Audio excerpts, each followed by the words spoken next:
Hey, it's NPR's Book of the Day. I'm Andrew Limbong. Raquel Willis is a writer, editor, and transgender activist.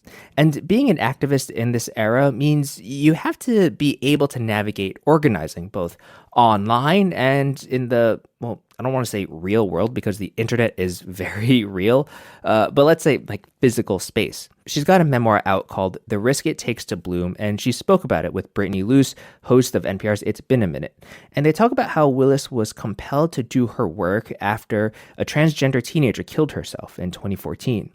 And yet, they touch on the importance of visibility and representation, but Willis has some really interesting things to say about the limits of those things. Because what good is having a few transgender people on TV if there's no support for the rest out there?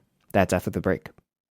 This message comes from Apple. Apple Gift Card is a practical gift that unlocks a world of entertainment and fun. You can send it via email or give a physical card to your loved ones, friends, or family. They can use Apple Gift Card to buy Apple products, accessories, apps, and games. But they can also use the funds to pay for music, movies, TV shows, and more. Visit apple.com for details and to send Apple Gift Cards to your friends and family this holiday season.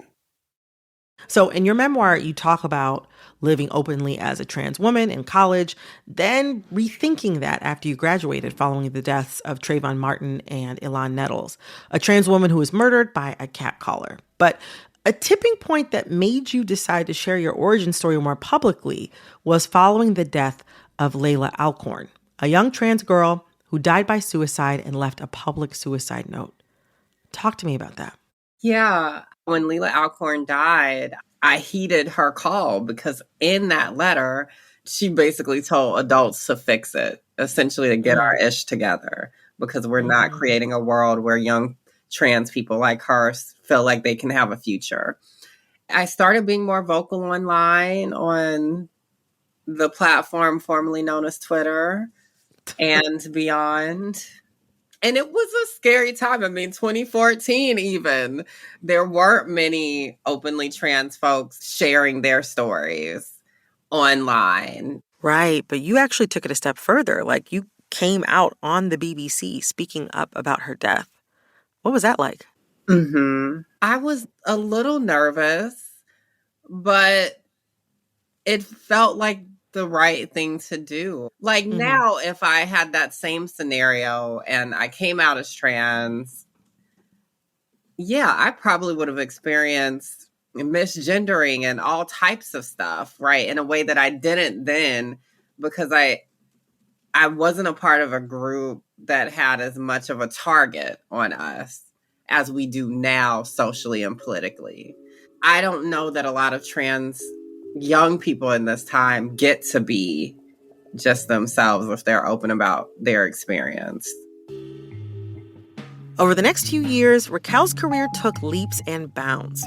She became a national organizer for the Transgender Law Center and got involved in the movement for Black Lives. But as she moved through these respective spaces, she noticed a fatal flaw. There was little, if any, acknowledgement of the people at the cross sections of both of those identities. She'd have to be very careful of when she let her color show at work, and she was often disappointed at rallies for Black lives that didn't seem to acknowledge the loss of trans life that she was regularly confronted with. And while she was always pushing for this intersectional framework, it wasn't until the summer of 2020 that she really saw it reflected in the streets. You helped to organize what's been called the biggest march for Black trans lives in modern history. It was called Brooklyn Liberation and March for Black Trans Lives. This was in June 2020. An estimated 15,000 people gathered in the streets in front of the Brooklyn Museum. And you gave a phenomenal speech. Talk to me about how you felt that day and what that was like. Well, I didn't have anything fully written out. I think a lot of the energy I would have had to come up with anything was kind of zapped as there was an attack on a young Black trans girl named Iana Dior in Minneapolis, right? There were the murders of two Black trans women that we learned about 48 to 72 hours before the march. One was a Black trans woman who was dismembered and her body was left in a river.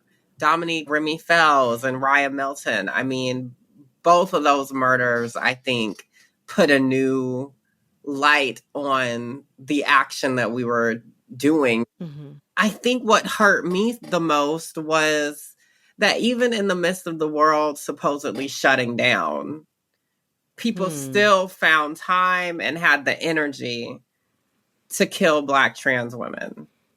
But as I reached the dais, I think all the energy left my body. And I just took a deep breath and I just let everything course through me, and it all just like hit me. We have been told that we are not enough to parents, to lovers, to organizations. You know, I just thought about all the trans folks, Black trans folks, people of color throughout time who had felt unheard. Marsha P. Johnson dying unceremoniously. You know, people put Marsha up on this pedestal. They never talk about how we don't know what happened to her, what led to her demise. Sylvia Rivera rallying on about this nonprofit infrastructure.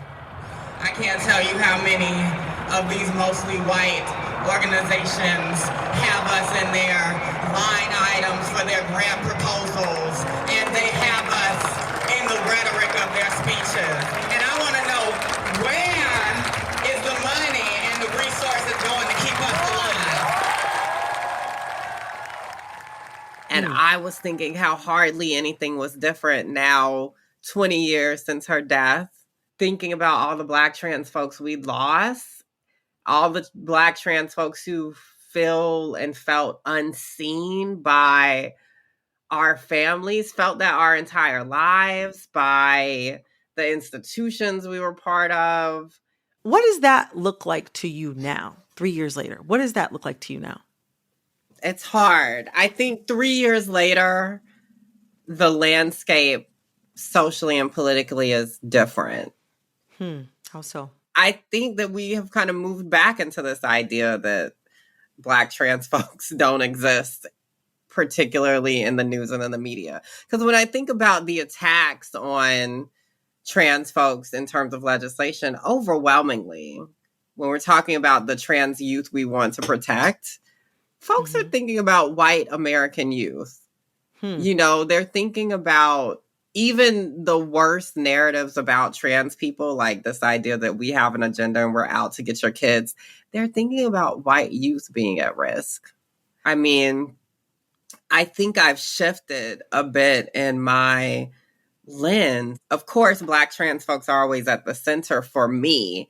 But I think when I'm articulating this vision to other folks, it's been more about getting cis folks to understand that the patriarchy is failing them too. It's not just failing us. About getting Black folks to understand that we're inherently gender nonconforming, whether you're trans or not, because we will never fit into this idealistic idea of manhood and womanhood within our white supremacist capitalist structure. You were never made for that, boo-boo. So you got to let that go so we can actually move towards collective liberation amongst Black folk. Raquel, thank you so much for coming on the show. I really appreciate you coming and speaking with me about your very, very rich text of a book. Thank you so much. It's an honor to be able to share it with the world.